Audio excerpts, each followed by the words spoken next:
Ya, Alhamdulillah kembali menerusi rancangan Rampai Pagi dan Alhamdulillah seperti mana yang telah pun kita memberikan. Pagi ini kita akan mengikuti segmen Ilik Rohani di mana kita akan membicarakan mengenai dengan zuhud. Dan seperti yang telah pun berlangsung 2 minggu yang lalu, kita telah pun menjemput tetamu undangan ini yang membicarakan mengenai dengan topik itu warak.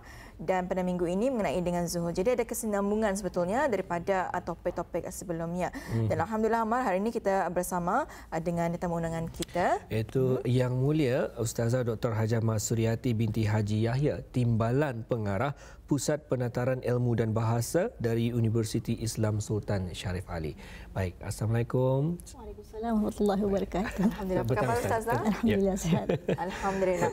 Jadi Ustazah ya telah pun membicarakan mengenai dengan topik warak ya pada 2 minggu yang lalu dan pada minggu ini memilih tajuk zuhud. Jadi Ustazah ya, kami ingin mengetahui apa sebetulnya definisi zuhud ini. Okey, baik. Bismillahirrahmanirrahim. Alhamdulillahirabbil alamin wassalatu wassalamu ala asyrafil anbiya'i wal mursalin wa ala alihi wa sahbihi ajma'in. Rabbi shrah li sadri wa yassir li amri wahlul 'uqdatam min lisani yafqahu qawli. Rabbi yassir wa la tu'assir wa tammim bil khair. Assalamualaikum warahmatullahi wabarakatuh kepada para penonton dan para pendengar di mana saja siaran ini dapat diikuti. InsyaAllah segmen Ilik Rohani kali ini kita akan bercakap tentang zuhud. Zuhud ya.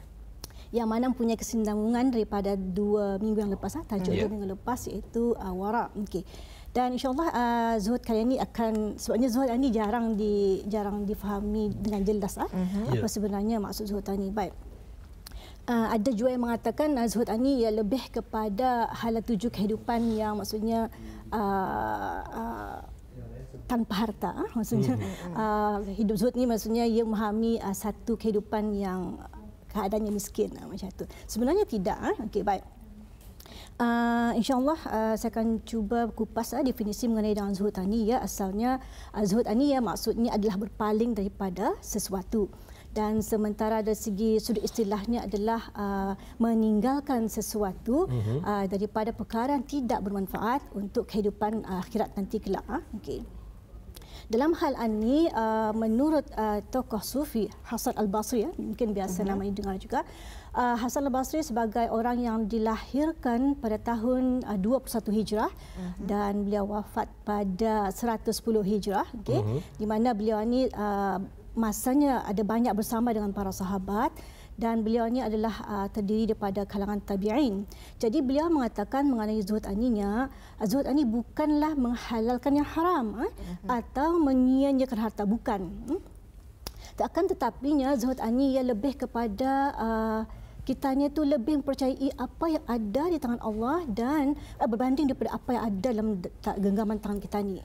Sementara keadaan kita keadaanmunya kau merasakan sama ada kau ditimpa musibah ataupun tidak, ya. Artinya kau merasakan sama saja. Sebagaimana kau merasakan semasa kau dipuji ataupun semasa kau dihina tentang kebenaran, kau pun menerima dalam keadaan yang sama saja. Macam itu maksudnya. Jadi kesederhanaan ada di sana, berada dalam sifat yang sabar pun ada, kita ni reda pun ada dengan semua takdir yang berjalan. Itu dimaksudkan dalam zuhud tadi itu, merangkumi keseluruhannya. Macam itu. Ya. Jadi itu yang bermaksud dengan zuhud, iaitu meninggalkan sesuatu yang tidak bermanfaat ya untuk kehidupan akhirat. Ya, bukan yang bermaksud miskin dan sebagainya seperti yang telah pun yang kita ni sering anggapkan ya. Dan seterusnya Ustazah, mengenai dengan warak. Jadi apa perbezaan zuhud dan juga warak ini? Okey, sebagaimana saya sebutkan tadi, zuhud ini juga ada kesinambungannya dengan kedudukan warak. Baik, zuhud ini tadi kan maksudnya adalah meninggalkan sesuatu yang tidak bermanfaat untuk kehidupan akhirat. Sementara warak itu adalah meninggalkan sesuatu yang boleh memudaratkan kehidupan kita ni di akhirat kelak. Yang boleh memudaratkan macam tu, yang boleh memudaratkan kehidupan kita ni di akhirat kelak. Itu bezanya. Macam tu. Ya, sebenarnya bermula daripada kehidupan zuhud, maka boleh membentuk orang tu menjadi warak dan hasilnya adalah orang tu menjadi qanaah. Ya, cuma tu ia punya proses. Kira peringkatlah tu Ustaz. dikatakan peringkat najat, tapi proses berjalan seperti itu. Dia akan proses seperti itu. Jadi itu ada perbezaan antara zuhud dan juga warak, di mana apa yang difahamkan juga ialah zuhud lebih tinggi darjatnya ya, kalau dibandingkan dengan warak ini, kerana zuhud pasti warak dan tidak sebaliknya. Betul Ustazah? Zuhud ni ia bermula dengan kehidupan zuhud, kemudian warak itu akan mengikuti, macam tu. Dan apabila orang tu keadaannya warak, sekaligus ia akan ada sifat qanaahnya, macam tu. Ia akan ada tiga rangkaian itu, macam tu. Baik, untuk seterusnya perlu Ustazah mungkin dapat dijelaskan sedikit pengertian mengenai zuhud terhadap dunia. Okey, baik. Pengertian zuhud terhadap dunia. Baik. Saya akan bawakan sedikit daripada ayat Quran juga, okey, yang ada menyebutkan mengenai dengan zuhud di dunianya. Ada disebutkan di dalam surah Al-Ghafir, okey, ayat 38 dan 39 yang kira-kira terjemahannya, okey, yang mana sebenarnya ayat ini tadi diturunkan terhadap kaum orang yang beriman, tapi dalam kalangan Firaun. Okay. Jadi di sana ia punya terjemahan, orang yang beriman itu berkata, wahai kaumku, katanya, ikutilah aku. Aku akan menunjukmu ke satu jalan yang benar. Okay? Ini kaumku, sesungguhnya kehidupan dunia ini hanyalah kesenangan sementara, dan sesungguhnya akhirat itu adalah negeri yang kekal abadi. Itu di sana yang menerangkan daripada ayat Quran surah Al-Ghafir itu. Cuma itulah ia punya maksudnya. Dan dalam ayat surah Al-A'la juga, okay, mungkin kita biasa membaca, ada kan ayat Quran yang disebutkan qala Allah Taala bal tu'thiruna al-hayatud dunya wal akhiratu khairu wa abqa. Biasa tadi disebutkan sebenarnya. Jadi yang mana ataupun menunjukkan bahawasanya kehidupan akhirat itu lebih kekal abadi, macam itu sebenarnya. Okey, sementara dari segi sudut hadis pula, okey, ada juga disebutkan hadis yang berkaitan dengan kedudukan zuhud tadi, okey. Dalam hadis satu di mana daripada Sahal bin Sa'ad, Rasulullah SAW ada bersabda, okay. Dan sebenarnya ada seorang yang datang menemui Rasulullah sebenarnya, bertanyakan, wahai Rasulullah, macam mananya boleh tak tunjukkan kepadakunya suatu amalan yang mananya bila aku melakukan maka Allah akan mencintaiku dan manusia pun akan menyukaikunya, macam tu. Jadi Rasulullah pun bersabda ataupun menjawab jawapan ataupun memberikan jawapan, katanya zuhudlah kamu, berzuhudlah kamu pada apa, berzuhudlah kamu pada dunia, okey, Allah akan mencintaimu, dan zuhudlah pada apa yang ada pada sisi manusia dan manusia akan mencintaimu. Cuma itulah lebih kurang maksudnya, okey. Jadi dalam ayat Quran dan hadis itu menyebutkan tentang zuhud dunia, okey, di mana ada dua perkara yang perlu kita lihat. Artinya kalau kita ni zuhud di dunia itu akan membuahkan rasa cinta kita ni kepada Allah Subhanahu Wa Taala, dan sementara kalau kita ni zuhud dengan sesama manusia maka akan mendatangkan kecintaan sesama manusia juga. Macam itu maksudnya. Ya, jadi itu adalah mengenai dengan zuhud ya terhadap dunia ini. Jadi Ustazah, kami juga ingin bertanya bagaimana untuk kita mengetahui antara tanda-tanda sifat zuhud pada manusia. Okey, tanda-tanda. Okey, tanda-tanda sifat zuhud seorang manusia itu, okey, ia akan bermula daripada kefahaman yang ia faham tentang zuhud itu tadi, iaitu meninggalkan sesuatu yang tidak bermanfaat baginya untuk kehidupan akhirat. Okey. Dan pada masa yang sama juga, kalau ia sudah lama dalam prosesnya, ia memahami zuhud dan praktikalnya pun ada, okey.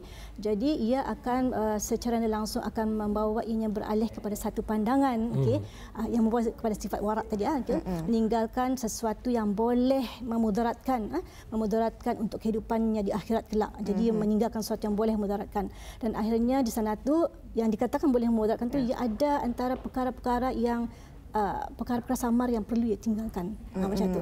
Sebab sana tu ia akan ada mendatangkan keraguan. Jadi kalau orang-orang yang berzuhud untuk ke tahap waraknya tu, maka ia akan meninggalkan perkara tu, ia akan mengambil macam tu.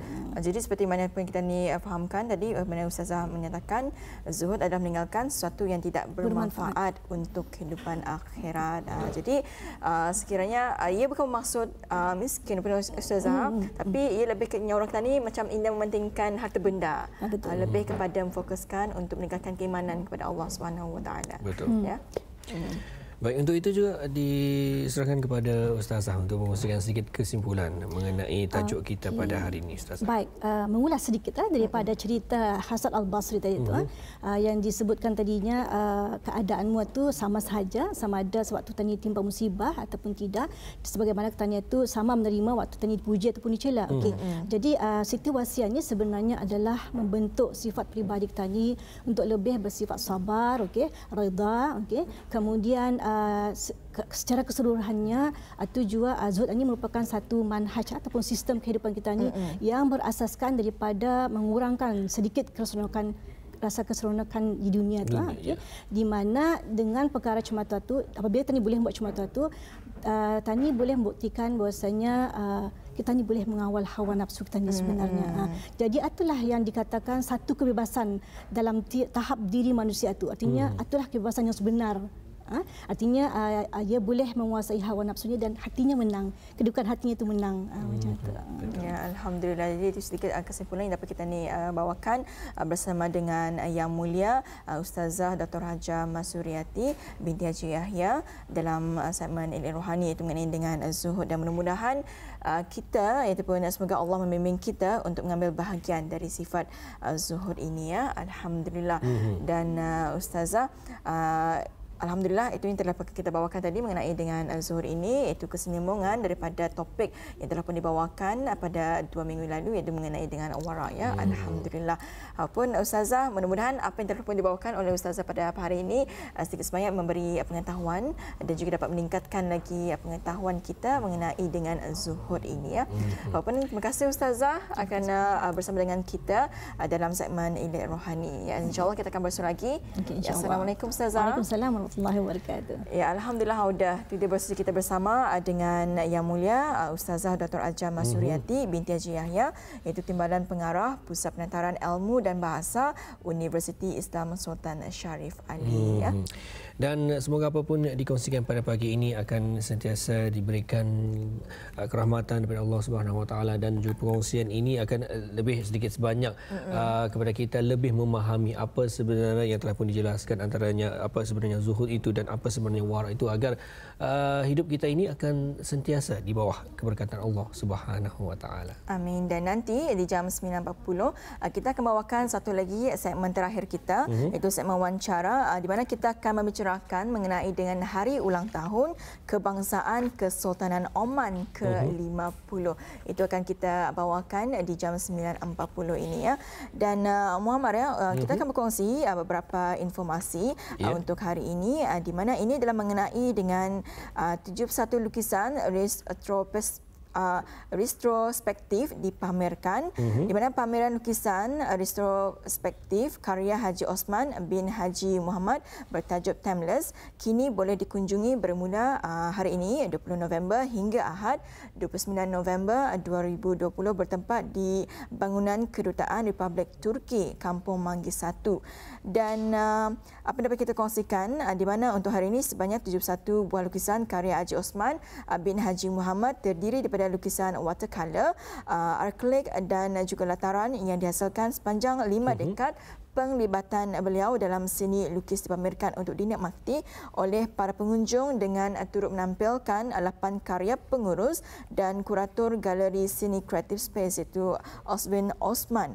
Dan pameran ini dibukakan bermula jam 9.30 pagi hingga 5 petang di sepanjang pameran berlangsung, kecuali hari Jumaat, di mana ia akan ditutup di antara pukul 12 tengah hari hingga 2 petang. Itu adalah mengenai dengan pameran lukisan retrospektif karya Haji Osman bin Haji Muhammad bertajuk Timeless yang bertempat di bangunan Kedutaan Republik Turki, Kampung Manggis 1. Baik, sebetulnya di hujung minggu ini pasti banyak antara aktiviti outdoor ikuti bersama dengan anak-anak bis kita, di mana Hari Kanak-kanak Sedunia untuk hari ini pasti juga banyak kedai-kedai yang menyokong akan Hari Kanak-kanak Sedunia ini dengan memberikan mungkin ada diskaun-diskaun yang tertentu apabila bis kita memakai pakaian warna biru, atau juga tempat-tempat yang menarik yang boleh outdoor bawa anak-anak bis kita. Yang penting ialah untuk kita melihat ataupun kita mengukir senyuman di di wajah mereka. Ya. Betul, dan pada pagi ini kita juga akan memeriahkan mengenai dengan 20 November kita meraihkan Hari Kanak-kanak Sedunia, itu pun Universal Children's Day yang membawakan tema mengenai dengan membayangkan semula, iaitu merenung semula dunia yang lebih baik atau reimagine a better world. Tahun ini merupakan tahun yang sangat mencabar bagi seluruh dunia akibat wabak COVID-19 dan negara Brunei Darussalam juga tidak terkecuali menerima kesan akibat wabak ini, bukan sahaja terhadap prasarana negara seperti ekonomi dan sektor kesihatan, malah lebih ketara lagi kepada kanak-kanak dan para belia. Dan sambutan Hari Kanak-kanak Sedunia adalah bertujuan untuk meningkatkan semangat kesatuan dan kesedaran mengenai hak dan kesejahteraan kanak-kanak, khususnya dalam kalangan masyarakat, keluarga dan kanak-kanak sendiri. Adalah menjadi tanggungjawab kita untuk mendengar suara mereka dan menitik beratkan cadangan dan pandangan mereka dalam membuat sebarang keputusan sama ada di peringkat keluarga, masyarakat maupun negara ke arah membentuk masa hadapan yang lebih baik untuk semua. Itu adalah mengenai dengan Hari Kanak-kanak Sedunia yang kita sambut setiap 20 November. Dan Jo, untuk pertemuan kita di hari ini 20 November 2020 masih 4 Rabiul Akhir 1442 Hijrah, insya-Allah akan kesempatan ini dikongsikan kepada anda beberapa informasi. Dan pasti ada di antara kita ni bila kita membeli barangan di kedai-kedai ataupun gedung-gedung perniagaan, ada di antaranya yang mana peniaga tersebut rounding off ataupun apa tu? Dibiarkan saja harga berkenaan. Kalau sebagai contoh RM15 15 sen akan diberikannya RM15 20 sen. Dan ini adalah salah satu usaha ataupun adalah satu praktik yang salah harga belian tersebut, kerana jika ianya berlaku, pelanggan sebetulnya berhak untuk meminta baki yang betul. Dan jika Auda mendapati ataupun jika kes tersebut, perkara tersebut tidak diselesaikan, Auda boleh menghubungi talian 123 iaitu talian Darussalam, di mana pihak berkenaan akan mengedarkan ke jabatan berkenaan untuk siasatan dan tindakan yang lanjut. Ya, itu ada antara informasi yang kita kongsikan bersama. Dan nanti Amar, kita akan bawakan satu segmen yang telah pun kita memberikan mengenai dengan Hari Ulang Tahun Kebangsaan Kesultanan Oman ke-50. Dan kita akan membicarakan dengan lebih lanjut lagi mengenai dengan perkara itu. Jadi bagaimana kalau kita bersedia, dan insya-Allah saya nanti Nordin Haji Ismail bersama dengan Muammar Abdullah pastinya akan kembali selepas kita mengikuti berita jam 9 pagi. Jadi kita bersedia dan kita akan kembali selepas ini.